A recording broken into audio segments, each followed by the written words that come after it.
করতেছো? কেন সন্দেহ করব না? তুমি কি বলতে চাচ্ছ তুমি নিষ্পাপ শিশু? না সানি, আমি সেটা বলতেছি না। তবে তোমার ভাবনা আমি যতটা খারাপ, আমি কিন্তু বাস্তবে এতটা খারাপ মানুষও না।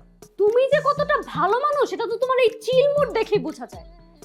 এই সত্যি করে একটা কথা বলো তো, তুমি কি অফিসে গিয়ে নতুন কোনো মেয়ের চক্করে টক্করে পড়ছো নাকি, যে কারণে তোমার এত চিলমুট থাকে, এত এনজয় করো তুমি? এই সানিয়া, তুমি এরকম ইজ্জত মারা কথা আমাকে বলতে পারলা? আমি তোমার স্বামী। তুমি আমার স্বামী নামের আসামি। বলো বলো ওই ছেমরির নাম কি? সানিয়া, ছিমড়ি ছিমড়ি কি শুরু করলা? ছিমড়ি পাইলা কই তুমি? আমি এমনিই চিলমুড়ে থাকি। বৃষ্টি আয়না জুড়ে নীল শাড়িতে বেশে লাগছে তোরে, হে বৃষ্টি রে বৃষ্টি আয়না। মা গো মা, মানে দেখে মনে হইতেছে তুমি অফিস থেকে না গার্লফ্রেন্ডের বাসা থেকে ডেট করে আসছো। আচ্ছা সানিয়া, কি ব্যাপার বলো তো? আমার সামনে তুমি এরকম ওই ভাইপার সাপের মতো ফুসফুস কেন করতেছো? ছোবল দিয়ে তোমার মাথার মস্তিষ্ক খাওয়ার জন্য। দারুণ একটা আইডিয়া করছো। তুমি আমার বউ, এই দুনিয়াতে একমাত্র আমার মগজ খাওয়ার অধিকার তোমার আছে। তুমি একটা কাজ করো, শসা, টমেটো, কাঁচামরিচ, পেঁয়াজ এইসব দিয়ে কুচি কুচি কাইটা মগজটাকে সালাদ বানায় তুমি খেয়ে ফেলতে পারো। সাথে একটু টক দই দিবা, ঠিক আছে? এই শোনো, এই ব্যাপার কি? তুমি আমার কথা না শুনে রুমে যাওয়ার জন্য উতলা হয়ে পড়তেছো কেন? সানিয়া, তুমি এটা কি বললা? সারাদিন অফিস করে বাসায় আসছি, আমি তো বেডরুমের দিকেই যাব। আমি তো বনানী কবরস্থানে কবরবাসীর কাছে যাব না। আমি তোমাকে বনানী কবরস্থানে গিয়ে লাশের সাথে গল্প করতে বলি নাই, কিন্তু আমার কথা হলো প্রত্যেকটা পুরুষ মানুষ সারাদিন অফিসে কাজ করে এত টায়ার্ড থাকে, তারা বাসায় এসে একদম চিৎপটাং হয়ে লাশের মতো শুয়ে থাকে। কিন্তু তোমাকে দেখে তো সেটা মনে হয় না।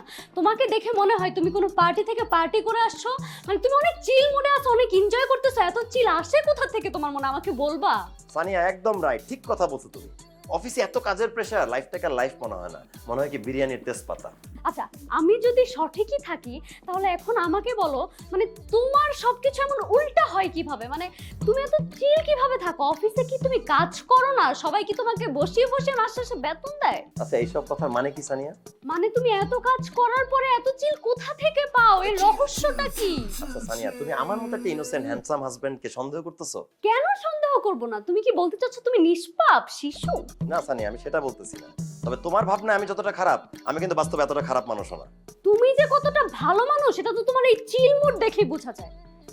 এই সত্যি করে একটা কথা বলো তো, তুমি কি অফিসে গিয়ে নতুন কোনো মেয়ের চক্করে টক্করে পড়ছো নাকি, যে কারণে তোমার এত চিল মুড থাকে, এত এনজয় করো তুমি? এই সানিয়া, তুমি এরকম ইজ্জত মারা কথা আমাকে বলতে পারলা? আমি তোমার স্বামী।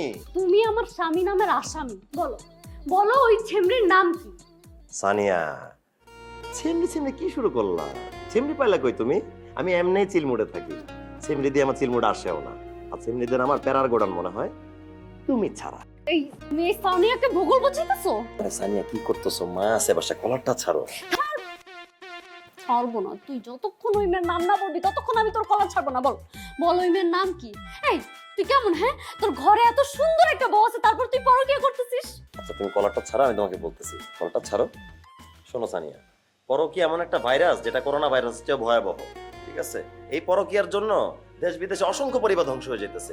আমি এমন একটা জঘন্য কাজ কেন করতে যাবো যেটাতে আমার পরিবার ধ্বংস হয়ে যাবে? আমি জীবনে এসব করবো না। শোন, আমি জানি পরকীয়ার কারণে অনেক পরিবার ধ্বংস হয়ে যাচ্ছে, আমাকে এইসব বুঝাইতে হবে না। কিন্তু তুই আমাকে এখন এখানে দাঁড়ায় বলবি ওই মেয়েটার নাম কি, তারপর তুই এখান থেকে যাবি, নয়তো তুই এখান থেকে এক পাও বাড়িতে পারবি না। মানে ওই মেয়েটার নাম আমার বলতেই হবে? অবশ্যই তুই এই মেয়েটার নাম বলবি, তারপর আমি তোদের দুইজনকে কেটে টুকরা টুকরা করে বুড়িগঙ্গা নদীতে ভাসাই দিয়ে আসবো। আচ্ছা আচ্ছা, মেয়েটার নাম হলো কি? কচু। এই তুমি আমার সাথে ফাইজলামি করতেছো?